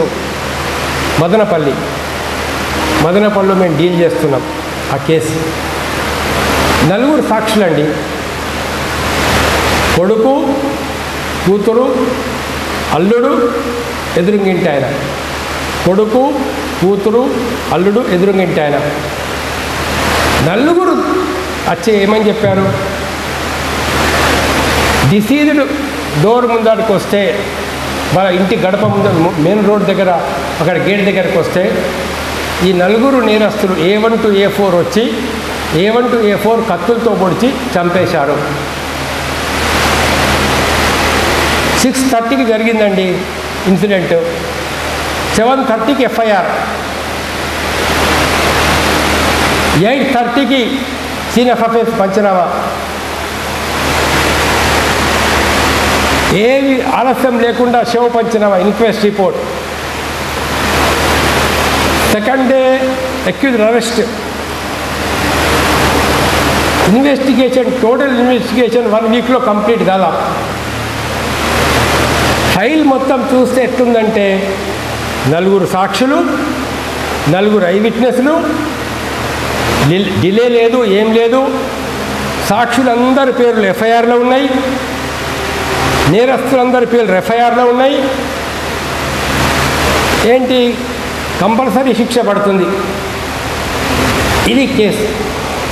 ఏం చేయాలా? చాలా ఆలోచించాం. ఏం చేయాలి. ఆలోచించిన తర్వాత జాగ్రత్తగా వీళ్ళని అడిగితే, సార్ ఇది తప్పుడు కేసు, మేమైతే అక్కడ లేము, 4 అయితే ఖచ్చితంగా లేరు, వీళ్ళు లేరు, అసలు అక్కడ నేరం జరగలేదు అని వీళ్ళు గట్టిగా చెప్తున్నారు. ఎట్లా తీసుకురావాలా నేరం అక్కడ జరగలేదు అనేది రికార్డు మీదకి అని బాగా ఆలోచించి ఒక్కొక్క కాగితం ఒక్కొక్క పేపర్ జాగ్రత్తగా చూస్తే మనం ఏమనుకుంటామంటే కొన్ని డాక్యుమెంట్లు అది పెద్ద ఇంపార్టెన్స్ ఏం లేదనుకుంటాము. సీన్ ఆఫ్ అఫెన్స్ పంచనామా, దానికి ఏదైనా ప్రాధాన్యత ఇస్తామా? చాలామంది ఇవ్వరు దానికి ప్రాధాన్యత. సీన్ ఆఫ్ అఫెన్స్ పంచనామా జాగ్రత్తగా చదివాం. కలెక్షన్ ఆఫ్ మెటీరియల్ ఏముంది, ఏది కెమికల్ ల్యాబ్కి పంపించారు అది జాగ్రత్తగా చూసాం. అందులో బ్లడ్ స్టాండ్ ఎర్త్ కానీ కంట్రోల్ ఎర్త్ కానీ లేదు. ఎందుకు లేదు blood stand earth, control earth అని చూస్తే సీన్ ఆఫ్ అఫెన్స్లో అక్కడ బ్లడ్ కలెక్షన్ చేయలేదు, అంటే బ్లడ్ స్టాండ్ ఎర్త్ కలెక్షన్ చేయలేదు. ఎందుకు కలెక్షన్ చేయలేదు అంటే సీన్ ఆఫ్ అఫెన్స్లో బ్లడ్ పడలేదు. నలుగురు ఎక్కిదురు వచ్చి 4 కత్తిపోట్లు పొడిచారు. పడిపోయాడు అక్కడ. ఇంట్లోకి వెళ్ళి మనుషులు వచ్చారు, తర్వాత కట్టుకట్టారు అతనికి. కానీ నలుగురు కత్తితో పొడిస్తే గ్రౌండ్ మీద బ్లడ్ పడుతుందా పడదా? మరి గ్రౌండ్ మీద బ్లడ్ పడితే ఎందుకు అక్కడ బ్లడ్ ఇస్టేట్ అర్థం లేదు అంటే బ్లడ్ పడలేదు. బ్లడ్ పడలేదు అంటే అక్కడ నేరం జరగలేదు. దాన్ని ఎట్లా రుజువు చేయాలా అని ఇదంతా రికార్డు మీద తీసుకొచ్చాము మేము. రికార్డు మీద తీసుకొస్తే అక్కడ నేరం జరగలేదు అని సీన్ ఆఫ్ అఫెన్స్ పంచనామా ద్వారా ఏ మెటీరియల్ అయితే వాళ్ళు కెమికల్ ల్యాబ్కి పంపించారో, ఫోరెన్సిక్ ల్యాబొరేటరీకి పంపించారో దాని ద్వారా స్పష్టంగా తెలిసిపోతుంది. ఇప్పుడు మళ్ళీ కేసు ఎట్లా చేయాలా? మనం ఎఫ్ఐఆర్లో పేరున్నదే, సాక్షుల పేర్లున్నాయి, ఎఫ్ఐఆర్లో ఎక్కిదురు పేర్లున్నాయి. దీన్ని ఎట్లా ఓవర్కమ్ కావాలా అని బాగా ఆలోచించి హాస్పిటల్ రికార్డు తెప్పించాం. కోర్టులో ఉంది, కానీ ఎవరు దాన్ని జాగ్రత్తగా చూస్తలేరు, పట్టించుకోవడం లేదు. హాస్పిటల్లో ఇంత చిన్న స్లిప్ మీద అడ్మిషన్ టైంలో డాక్టర్ హ్యాండ్ రైటింగ్లో ఉంది. ఆ డాక్టర్ హ్యాండ్ రైటింగ్ అర్థం కాక ఎవరు సరిగ్గా చూస్తలేరు. కానీ మేము చాలా జాగ్రత్తగా చూసాం అక్కడ ఏముందని. డాక్టర్ గారు ఏమని రాశారంటే, who brought him by whom, brought by whom అని ఉంటుందంట. బ్రాట్ బై హూమ్ అంటే ఎవరు ఇతన్ని హాస్పిటల్ తీసుకొచ్చారు అని ఉంటుంది. సెల్ఫ్ తనంతట తానే హాస్పిటల్కి వచ్చాడు అని అక్కడ ఉంది.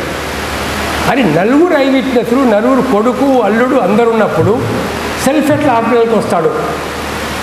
సో సెల్ఫ్ అనేది రికార్డు, అది ఒకటి జాగ్రత్తగా పట్టుకున్నాం. రెండోది ఏంటిది, ఒక ప్రశ్న అడిగాడు డాక్టర్ గారు, నీకు తెలిసిన అసలెంట్సా తెలియని అసలెంట్సా ఎవరు నీ మీద దాడి చేశారు అంటే విక్టిమ్ చెప్పాడు అన్నోన్ అఫెండర్స్ అని. ఆ 2 పాయింట్స్ని పట్టుకొని ఆ డాక్టర్ స్లిప్ను మార్క్ చేయించి డాక్టర్ను క్రాస్ ఎగ్జామినేషన్ లోపల ఆ ప్రశ్నలు అడిగి ఆయనతో అవి కన్ఫర్మ్ చేయించుకొని జాగ్రత్తగా ఆర్గ్యుమెంట్ చెప్తే, సార్ వాడు హాస్పిటల్లో సెల్ఫ్గా అడ్మిట్ అయ్యాడు, అన్నోన్ అఫెండర్స్ దాడి చేశారు అతని మీద, సీన్ ఆఫ్ అఫెన్స్లో బ్లడ్ పడలేదు, మిగతా కాంట్రడిక్షన్స్ అన్నీ కూడా చూపిస్తే నలుగురు ఐ విట్నెస్లు ఉన్న కేసు లోపల ఒక అక్విటల్ వచ్చింది. నలుగురు I. So what is required అవుతుందో నీకు అబ్జర్వేషన్, కీన్ అబ్జర్వేషన్, పర్ఫెక్ట్గా అబ్జర్వేషన్. అది సిగ్నేచర్ కూడా కావచ్చు, డేట్ కూడా కావచ్చు, ఇంక్ కూడా కావచ్చు, కలర్ కూడా కావచ్చు, ఒక డాక్యుమెంట్ కావచ్చు. అసలు ఒక్క డాక్యుమెంటు టైం అయిపోతున్నది. ఏం లేదు, నేను హైకోర్టు జడ్జిగా ఉన్నప్పుడే ఒక కేసు డీల్ చూస్తున్నాం. ఒకటి ఏం చేశాడంటే, ముస్లిమ్స్ వాళ్ళు 2 మల్గీలు ఉన్నాయి. 2 మల్గీలలో 130/A 130/B 2 పోర్షన్స్. వీడు 130/A వాడు ఏమంటున్నాడంటే, బి వాడు మా టెనెంట్, వాడు రెంట్ కడతలేడు, మాకు రెంట్ కంట్రోల్ యాక్ట్ కింద ఎవిక్షన్ కావాలని కేసేశాడు. వీడు ఏదో డిఫెండ్ చేసుకున్నాడు, కానీ ఎవిక్షన్ ఆర్డర్ అయిపోయింది. సరే లాస్ట్లో హైకోర్టులో మా దగ్గరకు వచ్చింది మ్యాటర్. అన్నీ చూస్తున్నాం డాక్యుమెంట్స్. సో వాడు ఏం చేశాడంటే ఒక డాక్యుమెంట్ ఫైల్ చేశాడు. This is my title deed అన్నాడు. అది మార్క్ అయింది ఆ డాక్యుమెంట్. నేను ఆ డాక్యుమెంట్ చూశాను. 2 వైపులా రాసింది ఉన్నది ఉర్దూలో. ఎప్పుడో 1942-43 డాక్యుమెంట్ అది ఉర్దూలో రాసింది ఉన్నది. అరే ఇది ఏముంది డాక్యుమెంటు చూద్దాం అని మా హైకోర్టు రికార్డ్ సెక్షన్ పిలిపించి, ట్రాన్స్లేటర్ని పిలిపించి అటు ఇటు చదివి చెప్పవయ్యా అని చెప్పాము. ఎంత ఆశ్చర్యకరం అంటే, ఒకవైపు 130/A ఫలానా అహ్మద్. రెండో వైపు 130/B ఫలానా సుల్తాన్ది, అంటే డిపెండెంట్ది. Both are owners as per the original document. కానీ ఒకే కాగితం మీద ఉండడం వల్ల, ఉర్దూలో రెండు వైపులా రాయడం వల్ల ఇది ఒక వ్యక్తి దగ్గర ఉండిపోయింది. ఇవాళ claiming right over the property. So ప్రతి అక్షరం చదవాలా, ఎన్ని కాగితాలు అన్ని పేపర్ చదవాలా, రెండు వైపులా చదవాలా. పహనీరు అనుకోండి, ఫర్ ఎగ్జాంపుల్ 1942 నుంచి ఉన్న పహనీరు, 1952 నుంచి పహనీరు, 54, 55 రికార్డ్స్. ప్రతి రికార్డు కనుక నువ్వు జాగ్రత్తగా స్టడీ చేస్తే, అది బర్త్ రిజిస్టర్ కావచ్చు, డెత్ రిజిస్టర్ కావచ్చు, ఓల్డ్ డాక్యుమెంట్స్ కావచ్చు. సో ఇది మనం క్రాస్ ఎగ్జామినేషన్లో మీరు చేయాల్సినటువంటి ఒక జాగ్రత్తలు. ఇలాంటి జాగ్రత్తలు కనుక మనం తీసుకున్నట్లయితే మనం కేసులు గెలవడానికి అవకాశం ఉంటుంది. యువ న్యాయవాదులకు నా యొక్క రిక్వెస్ట్ ఏంటంటే, నేను చెప్పేది ఏంటంటే, మీరు కేసులు ఏదో తక్కువ ఉన్నాయి, అది ఉన్నాయి, ఇది ఉన్నాయి, నిరాశపడద్దు. బాగా కాంటాక్ట్ డెవలప్ చేసుకోవాలి. అందరు ఫ్రెండ్స్ యొక్క ఫోన్ నెంబర్స్ ఉండాలి మీ దగ్గర, అందరు బంధువుల ఫోన్ నెంబర్స్ ఉండాలి మీ దగ్గర. వాళ్ళకి బర్త్డే విషెస్ చెప్పాలి మీరు, వాళ్ళ ఇంట్లో ఫంక్షన్స్ అయితే పోవాలి మీరు, వాళ్ళతో చాలా క్లోజ్ అసోసియేట్ కావాలా. ప్రజలతో మీరు ఎంత నీ ఫ్రెండ్స్తో, నీ బంధువులతో, నీ వాళ్ళతో నువ్వు ఎంత క్లోజ్గా అసోసియేట్ అయితే వాళ్ళ ఫ్యామిలీ ప్రాబ్లమ్స్ కూడా నీకు చెప్పేటటువంటి దశ లోపల నువ్వు ఇంటిమసీ మెయింటైన్ చేయాలా. అట్లా చేసినప్పుడు క్లయింట్స్ నీ దగ్గరికి వస్తాడు. నేను బిర్ర తీసుకొని కూర్చుంటా, వస్తే వాడు నా దగ్గరికి వస్తాడు, లేకపోతే లేదు అనుకుంటే కాదని. ఇట్లా కొంచెం జాగ్రత్త కనుక మనం తీసుకున్నట్లయితే మనకు చాలా ఇంపార్టెంట్. అన్నిటికంటే ఇంపార్టెంట్ కామన్ సెన్స్. ఎందుకంటే పెద్ద లాయర్ ఒక ఆయన ఇంగ్లాండ్లో తన ఆత్మకథ రాసుకుంటూ ఒక దగ్గర రాస్తాడట. ఒక పెద్ద రిచ్ పర్సన్ అట ఇతన్ని వీలునామా రాయమని పిలిచాడట. సో ఈయన వెళ్ళి వీలునామా రాస్తున్నాడు. ఆయన ధనవంతుడు ఏమని చెప్తున్నాడు, ఈ ఆస్టేటు ఇట్లా చేయాలా, నేను చనిపోయిన తర్వాత పెద్ద ఊరేగింపు పెట్టాలా, ఇట్లా చేయాలా, నా సమాధి ఇట్లా కట్టించాలా, అన్నీ చెప్తున్నాడు. నా సమాధి ఇట్లా కట్టించాలా, ఇది చేయాలా అన్ని వీలునామాలు రాయని చెప్తున్నాడు. మంచి పాటలు పెట్టాలా, సాంగ్స్ బాగా పెట్టాలా అని కూడా చెప్పాడు. అన్నీ రాసుకున్న తర్వాత మన లాయర్ గారు ఏమన్నారంటే, శవయాత్రలో మీరు ఏ పాటలు నిర్దేశించుకున్నారు సార్ అని. శవయాత్రలో మీరు ఏ పాటలు నిర్దేశించుకున్నారని వెంటనే ఆయన చట్టు వద్దు లాయర్ మాకు అని క్యాన్సిల్ చేసి ఇంకో లాయర్ని పెట్టుకున్నాడు. ఆలోచించాలి కదా, వాడు ఆల్రెడీ చనిపోయిన తర్వాత శవయాత్రలో వాడు ఎట్లా వింటాడు పాఠాలు చెప్పండి. వాడు శవం అయిపోయాడు కదా, శవం అయిపోయిన వ్యక్తి పాటలు ఎట్లా వింటాడు? అడిగా కామన్ సెన్స్ ఉండాలి మనకు. నువ్వు చనిపోయిన తర్వాత శవయాత్రలో ఏ పాటలు వింటావంటే ఎట్లా ఉంటుంది? కాబట్టి అవుతుందో దిస్ ఈజ్ ద కొన్ని ఇంపార్టెంట్ ఇష్యూస్ ఉంటాయి మనకు. జడ్జెస్ తోటి కూడా గొడవలు జరుగుతూ ఉంటాయి. ఒక లాయర్ గారు కేసులా మొత్తం చెప్పి లీగల్ పొజిషన్ అంతా చెప్తా ఉంటే ఆ బెంచ్ మీదకి వెళ్ళి జడ్జి గారు అన్నారట, if that is the law I will burn all my law books అన్నాడట.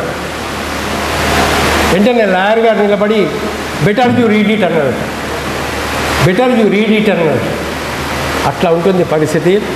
కాబట్టి ఏతుందో ఒక మంచి అవకాశం మాకు ఇచ్చినందుకు మీ అందరికీ ధన్యవాదాలు తెలుపుతూ, నేను మరొక చిన్న విషయం మీ దృష్టికి ఏం చేయదలుచుకున్నా అంటే, ఈరోజు కొంతమంది ఒక ప్రచారం మొదలుపెట్టారు. రాజ్యాంగంలో సెక్యులర్ అనే పదం లేకుండే, సోషలిస్ట్ అనే పదం లేకుండే, ఎమర్జెన్సీ టైంలో ఇందిరాగాంధీ ఈ సోషలిస్ట్ సెక్యులర్ అనే పదాలు చొప్పించింది. అది మన భారతదేశం యొక్క కల్చర్ కాదు, అది రాజ్యాంగానికి విరుద్ధం అని కొంతమంది మొదలుపెట్టారు. ఒక్కసారి మీరు ఆర్టికల్ 37, 38 చదవండి. ఆర్టికల్ 37, 38 చాలా స్పష్టంగా ఏముందంటే ఆదాయాల మధ్య అంతరాన్ని మేము తగ్గిస్తాము, ఎకనామిక్ డిస్ప్రపోర్షనేట్ అయితే ఉందో ఇన్కంలో అది మేము తగ్గిస్తాము, వెల్త్ కాన్సన్ట్రేషన్ కాకుండా చూస్తాము. It is the duty of the government to see that there is no concentration of wealth in the hands of few. ఇది కాన్స్టిట్యూషన్లో ఉన్నది. Article 38, article 39. అంతకంటే సోషలిజం ఇంకేం కావాలా? సంపద కొద్ది మంది చేతిలో పోగు పడకూడదని చెప్తూ ఉన్నది. మొత్తం మీకు directive principles of state policy ఏమని చెప్తున్నది. సోషలిస్ట్ సమాజంలో ఏముంటుందో అది కావాలని రాజ్యాంగంలో ఆర్టికల్స్ మొత్తం డైరెక్టివ్ ప్రిన్సిపల్స్ ఆఫ్ స్టేట్ పాలసీలో ఉన్నాయి. అంటే రాజ్యాంగం మొత్తం సోషలిజం గురించి చెప్తా ఉన్నది ఇండైరెక్ట్గా. సెక్యులరిజం ఎక్కడ లేదు రాజ్యాంగంలో. ప్రతి ఆర్టికల్లో కుల, మత, జాతి, ప్రాంతీయ విచక్షణ లేకుండా, కుల, మత, జాతి, ప్రాంతీయ, లింగ విచక్షణ లేకుండా రాజ్యం ఏ మతం విషయంలో జోక్యం కలిగించుకోదు. ఇవన్నీ ఉన్నాయి ప్రొవిజన్స్. నీ ప్రియాంబుల్లో ఉంటేనే లేకుంటేనేమి. టోటల్ రాజ్యాంగమే సెక్యులర్ రాజ్యాంగం. టోటల్ రాజ్యాంగమే సోషలిస్ట్ ఐడియాలజీతో కూడుకున్న రాజ్యాంగం. అంబేద్కర్ రాసింది, మిగతా వాళ్ళు రాసింది.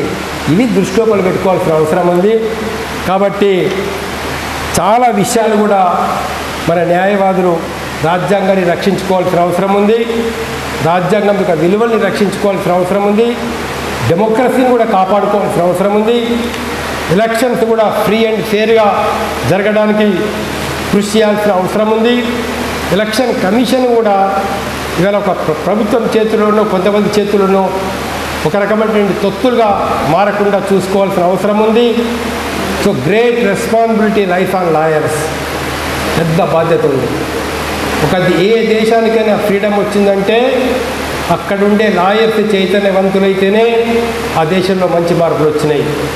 ఫ్రీడమ్ వచ్చింది భారతదేశానికంటే అందరూ స్వతంత్ర సమర యోధులలో 90% ఫ్రీడమ్ అడ్వకేట్సే. మహాత్మా గాంధీ అడ్వకేటే, నెహ్రూ అడ్వకేటే, సర్దార్ వల్లభాయ్ పటేల్ అడ్వకేటే, ప్రకాశం పంతులు గారు అడ్వకేటే, బాల్ గంగాధర్ తిలక్ అడ్వకేటే, కపర్దే అడ్వకేటే. టోటల్. కాబట్టి మీ అడ్వకేట్ యొక్క రోల్ ఇండియన్ డెమోక్రసీలో చాలా ఇంపార్టెంట్ ఉంటుంది. So you stand for democracy, you stand for secular state, you stand for protecting constitution. Thank you very much.